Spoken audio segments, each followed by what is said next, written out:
Hello everyone. So guys, now that the CET का admission process is starting, second result अभी कुछ दिन में आने वाला है. कब पता नहीं, बट कुछ दिन में आ जाएगा. And students are just going absolutely crazy about all the documents which are required. Please think very carefully कि कौन से डॉक्यूमेंट्स अभी और कौन से डॉक्यूमेंट्स तुम बाद में ले सकते हो. Migration certificate, transfer certificate, gap certificate, इनकी ज़रूरत अभी नहीं है. एंड इनमें सबसे ज़्यादा डाउट गैप सर्टिफिकेट के बारे में स्टूडेंट्स को होता है. तो ये गैप सर्टिफिकेट का पूरा जो फंडा है वो मैं तुम्हें बताता हूँ. फर्स्ट थिंग्स फर्स्ट, इसकी ज़रूरत अभी नहीं है. इसकी ज़रूरत कैप राउंड में नहीं है. इसकी ज़रूरत सिर्फ एक ही टाइम पे है, जब तुम एक्चुअली फिजिकली कॉलेज जाओगे एडमिशन लेने. तुम्हें तभी ही गैप सर्टिफिकेट चाहिए, otherwise you never require a gap certificate. तुम्हें पूरे प्रोसेस में गैप सर्टिफिकेट अभी से बनाने की ज़रूरत नहीं है. Please be very careful. I am explaining the entire thing and this is something very sad that कोई और प्रॉपरली बता ही नहीं रहा है. सब बोल रहे हैं गैप सर्टिफिकेट चाहिए, पर कब चाहिए, कैसे बनाना है, वो सब मैं इसमें बताऊंगा, along with a demo gap certificate जो तुम डाउनलोड कर सकते हो. उसमें बस नाम वाम चेंज करके सीधा उसको प्रिंट मार के तुम एडवोकेट को दे सकते हो कि मुझे इसका नोटरी करके दो. ठीक है, लेट्स स्टार्ट. तो गाइस, ये एक्चुअल में है क्या गैप सर्टिफिकेट, लाइक प्रॉपरली अगर समझने गए तो it is basically a certificate that you are telling the college कि मेरे जो एजुकेशन के बीच में गैप है वो क्यों हुआ.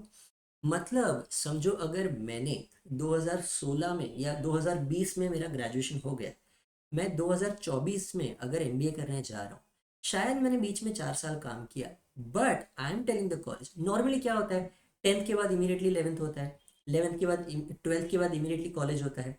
बट तुम ग्रेजुएशन के बाद ब्रेक लेके अगर तुम एमबीए में जा रहे हो, तो बीच का जो साल है वो क्यों गैप है वो तुम उनको समझा रहे हो.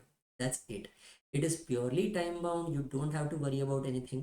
तुम्हारा कोई भी गैप है नाउ बी, समझो बहुत बार लोग सोचते हैं अरे मैं तो वर्क कर रहा हूँ, मेरा गैप नहीं. नहीं है, गैप है, but this is not a gap that will affect you negatively. This is the gap certificate that you are giving the university. Mumbai university मांग रही है तुम्हारे पास से. मतलब जो भी यूनिवर्सिटी, मुंबई, पुणे यूनिवर्सिटी, कोई भी यूनिवर्सिटी में तुम जा रहे हो, वो यूनिवर्सिटी तुम्हें ये गैप सर्टिफिकेट मांग रही है कि तुम्हारे एजुकेशन में गैप क्यों है. So don't worry, this does not affect your placements. ये वो वाला गैप नहीं है कि जिसमें तुमने बीच में कुछ नहीं. ठीक है. Now it is a normal legal document. ये कितना टाइम लगता है बनाने में, ये बनाने में तुम्हें लगेगा 15 से 20 minute. That's it. This is a 15-20 minute task. तुम्हें कोई भी नोटरी में जाना है, मैं जो वर्ड डॉक्यूमेंट तुम्हें दूंगा आज डाउनलोड करने के लिए, उसको ये सीधा पेन ड्राइव दो या फिर उसको मेल कर दो. उसमें नाम चेंज करो और उसको बोलो भाई इसका मुझे नोटरी करके दो. फॉर्मेटिंग वॉर्मेटिंग वो नोटरी वाला खुद करेगा. They know their work very well. तुम्हें और कुछ नहीं करना है. Now let's go ahead. Gap certificate किसको ज़रूरत पड़ती है? 4 टाइप के लोगों को ज़रूरत पड़ती है. एक, जो लोग एमबीए एग्जाम ड्रॉपर्स हैं, मतलब रिपीटर हो, तो तुम्हें बीच में तुमने ऑब्वियसली लास्ट ईयर भी किया था, इस बार वापस दे रहे हो, तो बाय डिफॉल्ट तुम्हारा 1 साल का गैप हो जाएगा, तुम्हें ज़रूरत है. एकेडमिक गैप, समझो अगर मेरी हेल्थ ख़राब थी, मैं फैमिली बिजनेस में हेल्प कर रहा था, फिनेंशियल रीजन था, मेरे पास पैसे नहीं थे एमबीए के, या फिर मैं जस्ट बिकॉज मैंने रिपीट ग्रेजुएशन में मेरा बीच में एक गैप हुआ था बिकॉज मैं सेकेंड ईयर में फेल हो गया था, and it's absolutely fine, nothing to be ashamed of. There can be a career gap. मतलब मैंने ग्रेजुएशन के बाद 3 साल काम किया, जिसके बाद मैं वापस जा रहा हूँ एमबीए करने के लिए, तो वो 3 साल को वो लोग गैप पकड़ते हैं. एंड अगर तुम अब्रॉड जा रहे हो, तो गैप सर्टिफिकेट की ज़रूरत कंपलसरीली पड़ती है तुम्हें. नाउ, क्या गैप सर्टिफिकेट से तुम्हारे एमबीए के चांसेस कम होते हैं? नहीं. If you explain it well. वो बीच में देखो मैंने छोटा सा ब्राउन ग्रे में लिखा है कि if you explain it well. I am talking when it comes to CAT based examination, मतलब जिसमें तुम्हारा जीडीपीआई प्रोसेस इंक्लूडेड है, उसमें yes gap affects, but only if you can not explain it well.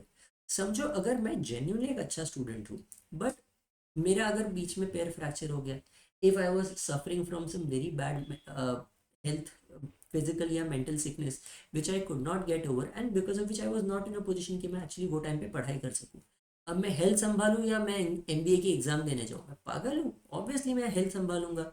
तो there can be multiple reasons. What if for some poor, some unfortunate person, his or her father passes away and they have to handle the family work, या फिर family में अलग अलग जो problems है वो handle कर रहे हैं. This is a genuine gap. understand that the company or the college in this case will be very understanding of it. तुम्हें बस ये बोलना है. Gap can be for multiple reasons. In fact, even a very legitimate reason is, which I used to give my students कि ये बोल के आओ जब तुम इंटरव्यू में जाओगे, which has worked beautifully for them, is I took a gap because I did not want to compromise on a tier 2 or a tier 3 college. I wanted to realize my potential at a better graded college where I thought investing one extra year will be beneficial to get a better college. Okay, it is never wrong to have a gap. Yes, अगर तुमने वो gap के बीच में कुछ नहीं किया है तो फिर प्रॉब्लम आ सकता है, but that is not the case for most of you people. तो वो सोचना अब बंद कर. एंड अगर गैप हो भी गया तो क्या तुम उसका कुछ चेंज कर पाने वाले हो? नहीं, you don't have to do anything. What you can do in a gap is, one, do a few certifications, freelancing work करो, internships ले लो, and best or better than all of these is NGO में work करो. NGO work really helps your chances of selection at new jobs. It makes you a distinguished individual for even MBA entrance interviews. ठीक है? Unpleasant gap problem नहीं है. Sorry, एक unpleasant gap, unexplained gap problem है. Gap खुद से problem नहीं है, तुम्हें बस एक्सप्लेनेशन देने आना चाहिए और एक लेजिटिमेट एक्सप्लेनेशन होना चाहिए ना. गैप सर्टिफिकेट में क्या क्या होता है? तुम्हारा नाम, डेट ऑफ बर्थ, ये सब, तुम्हारा क्वालिफिकेशन लास्ट कब हुआ था, exact gap period, reason for the gap, non enrolment declaration and notarized on stamp paper. ठीक है? Non enrolment declaration is not for everybody.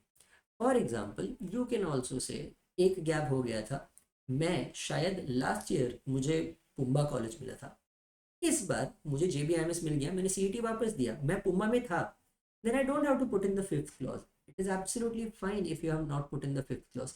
That is not a compulsion. ठीक है? If you want a proper gap का example, ये एक certificate है, ये gap certificate का डेटा मेरे एक स्टूडेंट ने लिखवाया था, बट मैंने इससे भी अच्छा तुम्हें गैप सर्टिफिकेट बना के दिया है. Just minute, let me show it to you. ये एक वर्ड फाइल मैंने तुम्हारे लिए बनाई है, ये देखो, गैप डिक्लेरेशन सर्टिफिकेट. ये एग्जैक्ट फॉर्मेट है जो मैंने यूज़ किया था जब मैंने JBIMS में एडमिशन लिया था. देर इज़ नो डिफरेंस, ये सेम चीज़ मैंने कॉपी पेस्ट की है. ओके, ये देख लो, तुम्हारा द एडमिशन कमेटी कॉमन रखना, नेम ऑफ द इंस्टीट्यूट, जो जो मैंने रेड में रखा है तुम्हें इसको बेसिकली एडिट खुद से कर लेना है. ठीक है? Declaration of gap in academic profile या full name applicant, CET registration number डाल देना, तुमने ग्रेजुएशन कंप्लीट किया ये मंथ में, एंड तुम्हारा बाद में गैप है ये मंथ से ये मंथ तक, कोई भी मंथ और ईयर लिख सकते हो, totalling to these many months and these many years. Okay, reason for the gap हो सकता है, obviously there can be employment और work experience, it can be personal और family reasons, it can be preparation for competitive exam. Don't worry, जो भी है seriously लिख दो, इससे कुछ फर्क नहीं पड़ेगा तुम्हारे एडमिशन पे. This is a formality document जो सबमिट करना है. अंडरटेकिंग में तुम्हें लिखना है दैट ये सब सही है, इसमें कोई प्रॉब्लम नहीं है. अगर तुम जॉब पे थे, सपोर्टिंग डॉक्यूमेंट्स मांगे तो मैं देने के लिए रेडी हूँ. सीधा अटैच मत कर देना, you don't need to attach unless they ask for it. ये अगर तुम्हें चाहिए, मैंने भरा हुआ एग्जाम्पल यहाँ पे रखा है. ठीक है? ये 2020 में जब मैंने सबमिट किया था वो टाइम पे, आई जगर पारेख CET एप्लीकेशन नंबर, ये गलत है, बट मैंने अप्रैल 16 में ग्रेजुएशन ख़त्म किया, मई 16 से अगस्त 20 मेरा 4 years and 3 months का गैप था. देखो मैं काम कर रहा था उसमें. My reason was I was working at Kinect, शेर खान एंड इतारा एंड अनदर, ये 3 कंपनीज में मैंने काम किया था, account executive, equity research and digital marketing associate के तरीके से, और मेरा एम्प्लॉयमेंट मई 16 से जनवरी 20 तक था. अब देखो बहुत ध्यान से, तुम बोलोगे सर ये तो जनवरी 20 है, बट मैं तो सबमिट कर रहा हूँ अगस्त में, तो मैंने गैप क्यों नहीं बनाया दूसरा जनवरी से अगस्त का? गैप सर्टिफिकेट की ज़रूरत सिर्फ उनको है जिनका 1 साल से ज़्यादा गैप है. ठीक है? फॉर एग्जाम्पल, अगर ये साल का मार्च है, मार्च में मैं CET दे रहा हूँ, मेरा ग्रेजुएशन पिछले साल अगस्त में ख़त्म हुआ या जुलाई में ख़त्म हुआ, मुझे गैप सर्टिफिकेट की ज़रूरत नहीं है. You don't need a gap certificate in this case because same academic year में तुम एडमिशन ले रहे हो, तो don't worry about it. Still if you are very worried, तो तुम 8 महीने का गैप सर्टिफिकेट बना दो और preparation time as a reason डाल दो उसमें, that you are preparing for MBA CET. बस, और कुछ मत करो, you don't need to do anything. ठीक है? तो I further declare that all of this is right, and because मेरा वो वाला मुझे वो जॉब एक्सपीरियंस था, इसलिए मैंने सेकेंड पॉइंट ऐड कर दिया है। योर सिंसियरली सिग्नेचर, मेरा नाम, डेट, और ये रहा मोबाइल नंबर और ईमेल आईडी। बस इतनी चीज़ों की ज़रूरत है और तुम्हें कुछ चेंज करने की ज़रूरत नहीं है। इतना डाल दोगे मोर देन इनफ है। इसको सीधा नोटरी में लेके जाओ, नोटरी वालों को तुम ये मेल कर दो, जो ये ऊपर वाला पार्ट है ना ये निकाल देना, ये निकाल दो और नीचे वाले पार्ट को तुम्हारे हिसाब से एडिट कर देना, and then just send it to them. वो लोग खुद का थोड़ा फॉर्मेटिंग करेंगे, तुम्हें प्रिंट आउट दे देंगे 100 रुपीज़ के स्टैम्प पेपर पे। प्लीज़ 100 रुपीज़ का स्टैम्प पेपर लेना, उससे कम ज़्यादा वाला मत लेना, ठीक है? इसमें चल जाएगा, you need not worry about anything. Just a minute, yes. तो एज आई सेड, तुम्हें डॉक्यूमेंट जो तुम्हारे हैं वो गैदर करने हैं। ये documents now it depends from notary to notary. कभी कभी नोटरी में जाओगे, वो तुम्हारा नोटरी वाला भी थप्पा लगा रहा है ना, he will sometimes ask for a proof. मैंने जब जब अब तक नोटरी करवाई है मुझे प्रूफ नहीं मांगा है, ठीक है? I have not required a proof in the notary that where I have done the notary. कभी कभी ज़रूरत पड़ेगी तो सिर्फ अपनी ग्रेजुएशन की मार्कशीट कैरी कर लेना, वो तुम्हें सब कुछ दे देंगे, मतलब वो मान जाएंगे कि हाँ तुमने किया है। एफिडेविट ड्राफ्ट मैंने तुम्हें दे दिया है, एडिटिंग कर दो, नोटरी में जाके उनको मेल करो। 100 रुपये का स्टैम्प पेपर, और मुश्किल से 350 रुपये, नॉर्मली 350 रुपये चार्ज करते हैं बॉम्बे में एटलीस्ट। 350 रुपये में प्लस वो 100 रुपीज़, मतलब 450 रुपये में तुम्हारा हो जाएगा काम। बाद में जब तुम कॉलेज जाओगे तब सबमिट कर देना। ये लिटरली 15 या 20 मिनट का काम है पूरा ये डॉक्यूमेंट बनाना, कोई बड़ी बात नहीं। So don't stress so much about it. And ये सर्टिफिकेट जब जब जब तुम्हें एक्चुअल ज़रूरत पड़ेगी तभी ही यूज़ करना। I have again written down किन किन लोगों को इसकी ज़रूरत है, किन किन को ज़रूरत नहीं है। अगर तुम अगर तुमने 1 साल से ज़्यादा गैप लिया है पढ़ाई के लिए तो ज़रूरत है। अगर तुमने जॉब किया है बीच में 1 साल से ज़्यादा तो ज़रूरत है। तुम्हारा academic break health issues, family issue, financial reason की वजह से है, यू नीड इट। अगर तुम अब्रॉड अप्लाई कर रहे हो तुम्हें ज़रूरत है। अगर तुम एक फ्रेशर हो जिसने ग्रेजुएशन के बाद इमीडिएटली बाद में MBA CUT के लिए ट्राई किया और तुम एडमिशन ले रहे हो तो तुम्हें ज़रूरत नहीं है। So don't make a gap certificate for your self, you will just be wasting money, nothing else. College वाले देखेंगे भी नहीं, पेपर सीधा फाड़ के कचरे में डाल देंगे, ठीक है? So I hope this has cleared up all the doubts for you guys. I don't think anything else is required. And अगर तुम्हें और कुछ भी चाहिए about all of this, you guys can reach out to us. Comments में बता दो. And if you like this overall explanation and if you find it easy, please click on the like button. I have tried to make it as simple as possible. चलो. Also, if you guys are preparing for the MBA CAT and the CET program, हमारा already चालू हो चुका है. And also our MHRD and MSc Finance programs are running extremely well. Watch the demo lectures and you will really realize that कितना detail में हर एक चीज़ पढ़ाई है MSc Finance और MHRD में, ठीक है? चलो, बाय।